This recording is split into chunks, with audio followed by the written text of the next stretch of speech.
कि एक गांव में विमल हलवाई अपने 2 छोटे बच्चों और बीवी के साथ रहता है। विमल की पत्नी ज्योति भूत प्रेत जादू टोने में बहुत माना करती थी।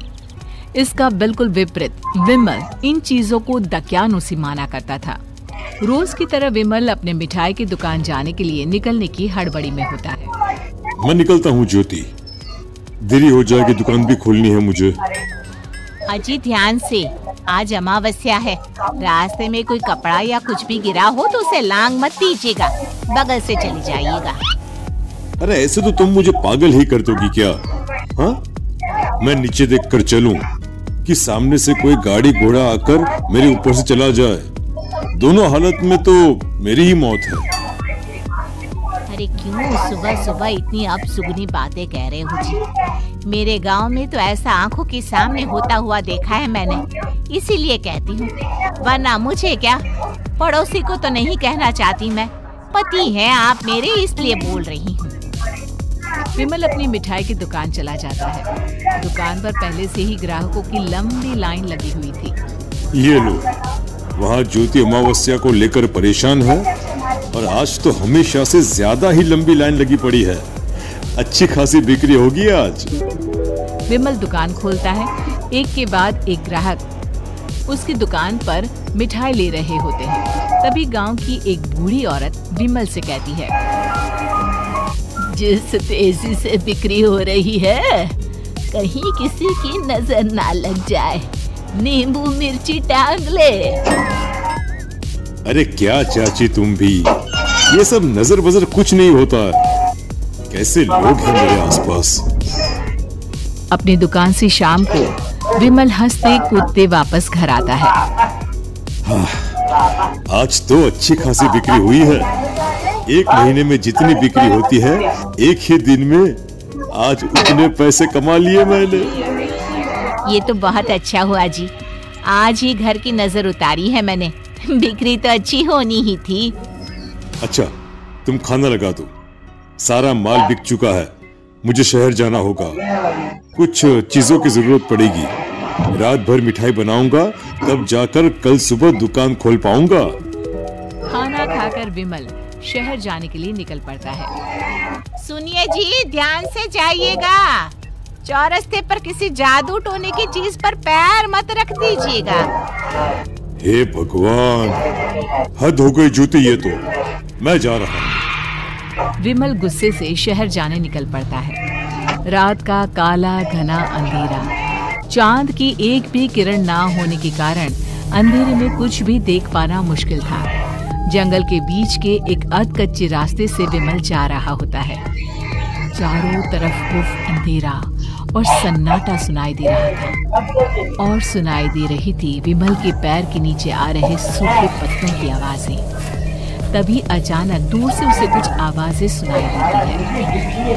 अरे, ये इतनी रात को जंगल के रास्ते कौन जा रहा है? शायद कोई टोली होगी।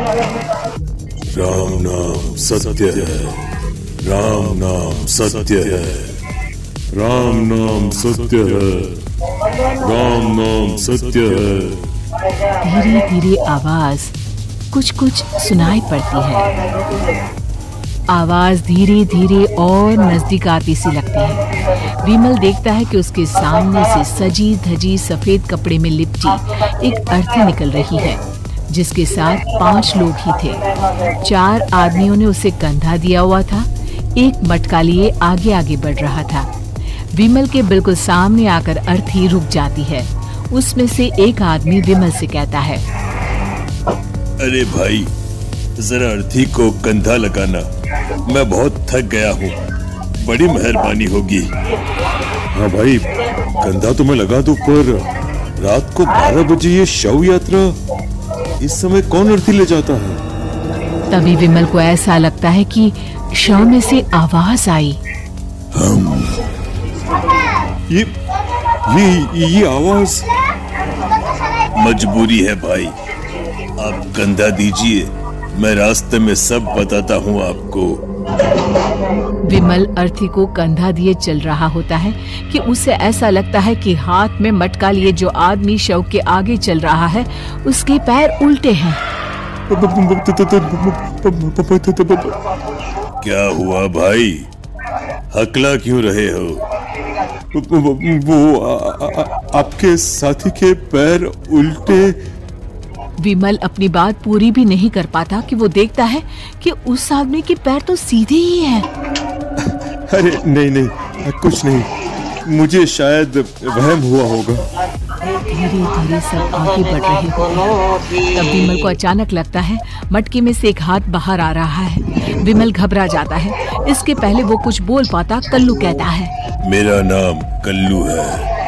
हम 6 दोस्त थे, जिसमें से एक को तो तुम सोया हुआ देख रहे हो। इतनी पक्की दोस्ती थी कि जैसे हम सब सगे भाई हैं। पर किस्मत का कोई क्या कर सकता है। आज से 4 साल पहले एक नदी में हम सब नहाने गए थे, जिसमें डूबकर राजेश की मौत हो गई। किसी मजबूरी के कारण हमें उसकी अर्थी को रात को ही शमशान घाट ले जाना पड़ा। हम 5 उसे ले जा रहे थे। 4 साल पहले आप 5 में मैं कुछ समझा नहीं। मंकू अपनी गर्दन पीछे घुमाकर अपनी आंखें बड़ी बड़ी कर विमल से कहता है, अरे भाई, पूरी कहानी खत्म होने दो, फिर बीच में बोल लेना, ठीक है? तभी रास्ते में एक हादसे में अपने दोस्त के साथ हम सभी मर गए। वो सामने देखो, हमारा दोस्त।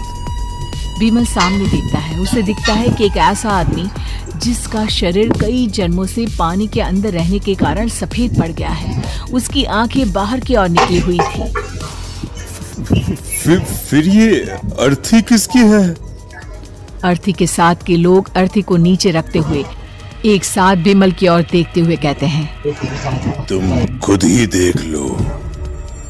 विमल शव पर से सफेद कपड़ा हटाता है। शव की जगह खुद को ही देखकर विमल के होश उड़ जाते हैं। वो शव विमल की ही थी। पलक झपकते ही विमल उस अर्थी की जगह पर होता है। 6 के 6 दोस्त उसी तरह अर्थी को उठाकर चलने लग जाते हैं। राम नाम सत्य है। राम नाम सत्य है। राम नाम सत्य है।